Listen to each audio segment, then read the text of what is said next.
En este video hablaremos sobre algunos de los temas que hemos visto en clase. En primer lugar, hablaremos de los modos de la cámara. En segundo lugar, hablaremos de los 5 factores para una buena exposición. Y por último, hablaremos de los colores RGB, profundidad de campo y enfoque. Modo automático. El modo automático lo podemos encontrar representado en la cámara como una A encasillada. Sin duda, este es el modo más cómodo para hacer una foto, pues calcula todos los valores, ISO, diafragma y profundidad de campo. No hay espacio para la creatividad, pero este modo se puede usar cuando se tiene muy poco tiempo para hacer una foto y no hay tiempo de establecer uno mismo los valores. También es buen comienzo utilizar el modo automático cuando se acaba de adquirir una cámara, aunque no es recomendable permanecer mucho tiempo en él. Modo P o modo Program. En este modo la cámara elige la apertura del diafragma y la velocidad del obturador. Esto nos da la libertad de elegir la sensibilidad llamada ISO. ¿Qué es el modo TV? El modo TV, o también conocido como prioridad de obturación, es similar al modo de prioridad de apertura, pero en este modo nosotros podemos elegir la velocidad de obturación y la cámara decide la apertura. Sirve para poder fotografiar objetos en movimiento, por ejemplo, las cascadas, los arroyos o similares, ya que lo más importante es conseguir una velocidad de obturación lo suficientemente larga como para que el agua quede con efecto sedoso. También es posible que deseemos elegir una velocidad de obturación rápida para congelar el movimiento. Otra opción puede ser elegir una velocidad de obturación lenta para poder fotografiar en bajas condiciones de luz. Modo AB o prioridad de apertura. En este modo, nosotros elegimos el diafragma y la cámara decide la velocidad de obturación, lo que significa que podemos controlar tanto la cantidad de luz que llega a través del lente y la profundidad de campo. El diafragma es la ventana que deja entrar la luz a través del objetivo. Dentro del objetivo hay placas que se cierran y se abren para dejar pasar la luz. Abrir y cerrar el diafragma implica el tamaño de aperturas expresada en un número, que es el número F. El modo AB se utiliza en situaciones con poca luz y en fotos callejeras. Modo manual. El modo manual, o M, en las cámaras es el que nos permite decidir de manera libre todos los aspectos de la toma fotográfica. Nos permite seleccionar la apertura del diafragma, velocidad, ISO y balance de blancos, según lo que ocupemos. Nos ayudará, por ejemplo, si queremos más o menos profundidad de campo, mayor o menor nitidez, barrer el movimiento o congelarlo. En este modo tenemos mayor libertad creativa al momento de hacer una fotografía. Como tip, no se recomienda saltar al modo manual sin antes haber probado y practicado los otros modos que tiene la cámara, el A, P, TV y AB, ya que los resultados en primera instancia probablemente no van a ser los deseados y esto puede ocasionar desmotivaciones.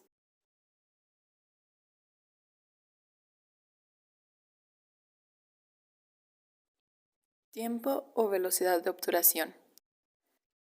La velocidad de obturación o tiempo de exposición es uno de los 3 elementos básicos para una buena exposición fotográfica, junto con la apertura del diafragma y la sensibilidad o ISO. Este factor nos permite dejar pasar más o menos luz a nuestro sensor de la cámara. Esto nos va a ayudar a hacer fotos congeladas o barridos. Para tener esto un poco más claro, hay que saber que el obturador de nuestra cámara es un dispositivo mecánico preciso situado delante del sensor que controla el tiempo durante el cual le llega la luz a este.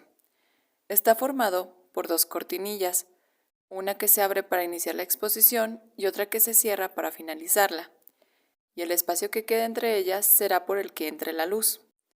Por lo tanto, la velocidad de obturación será el tiempo que va a estar abierto el obturador de nuestra cámara y que dejará pasar la luz del sensor.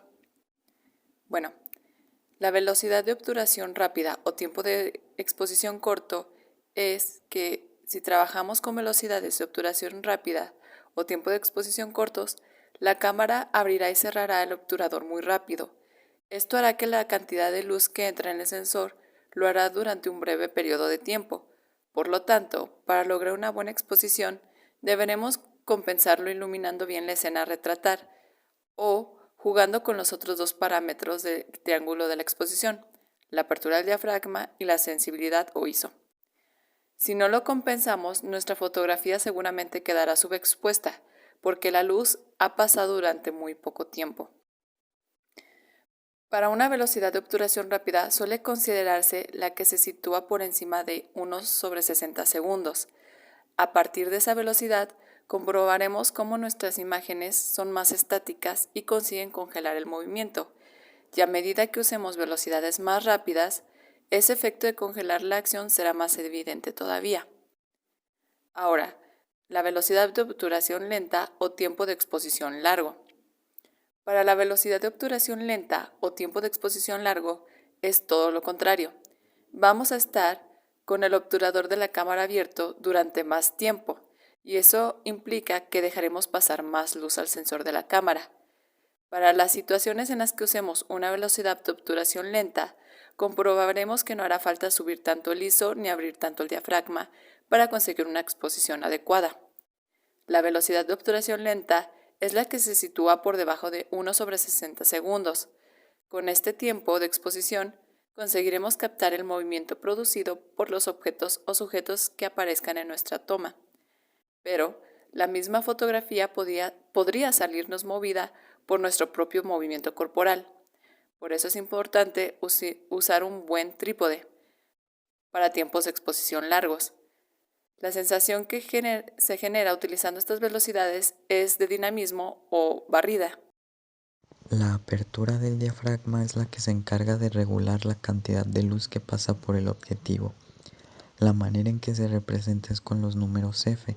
Entre menor sea el número como 2.8, el rango de apertura será mayor, mientras que si el número es mayor, como F32, el rango de apertura será menor. Distancia focal. La distancia focal es la distancia que se forma desde el centro del objetivo y llega hasta el sensor de la imagen. También es llamado plano focal, y cada objetivo tiene una distancia focal diferente. Su importancia es que determina la amplitud de una escena que se puede capturar, conocido como ángulo de visión. Cuanto más corta sea la distancia focal, mayor será la amplitud que se podrá capturar, y cuando mayor sea la distancia focal, más grandes se verán los objetos distantes. ISO o sensibilidad. Controla la cantidad de luz que deja entrar la cámara y tiene un gran impacto en la oscuridad o luz de las fotos. Cuando la iluminación es más brillante, un ISO bajo es mejor, y cuando hay menos luz disponible, necesitas un ISO más alto para compensar. Profundidad de campo. La profundidad de campo se refiere a la cantidad de escena que aparecerá enfocada en nuestra fotografía. Si el motivo principal está enfocado, pero el primer plano o el fondo están borrosos, se dice que la foto tiene poca profundidad de campo. Si casi toda la foto está enfocada, incluyendo el primer plano y el fondo, se dice que la foto tiene mayor profundidad de campo. Está determinada por 3 factores: la distancia entre la cámara y el motivo, la apertura y la distancia focal de la lente. Distancia. Si acercas la cámara al motivo sujeto, puedes provocar que el primer plano o el fondo se desenfoquen y que la profundidad de campo sea limitada. Si se aleja del sujeto, creas el efecto contrario. Toda la foto se enfoca consiguiendo una profundidad de campo mayor. Apertura. Una mayor apertura proporciona una profundidad de campo limitada, lo que origina que el sujeto principal esté enfocado y el primer plano o fondo estén desenfocados. Es útil a la hora de hacer retratos, ya que se consigue que el sujeto destaque más. Una menor apertura proporciona una profundidad de campo máxima, lo que origina que la foto esté enfocada. Esto es útil a la hora de hacer fotos de paisajes o panorámicas. Distancia focal. La distancia focal de la lente es otro factor importante que determina la profundidad de campo. A mayor distancia focal, menor profundidad de campo. Por el contrario, a menor distancia focal, mayor profundidad de campo. RGB. El RGB es la composición del color en términos de intensidad de los colores primarios de la luz. Es el modelo de color aditivo basado en los 3 colores primarios, rojo, verde y azul. En otras palabras, son los colores disponibles en tu monitor para fotografía. Eso significa que todos los colores en ese espacio son creados por alguna combinación de esos 3 colores. Su función es conseguir que todos los dispositivos vean el color de una forma predecible.